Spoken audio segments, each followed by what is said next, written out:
मैं Amit Shukla, care of Shukla TVS.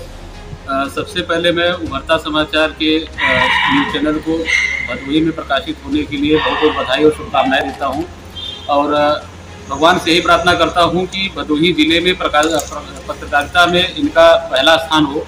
अभी सप्ताह में एक दिन इनकी आ रही है और कुछ ही दिनों में जैसे ही ये चीज़ें बढ़ेंगी इनकी, ये 7 दिन ही शुरू हो जाएंगी और हम लोगों का भगवान से यही प्रार्थना रहेगा कि ये जल्द से जल्द भदोही जिले में पत्रकारिता में नंबर 1 पे आ जाए।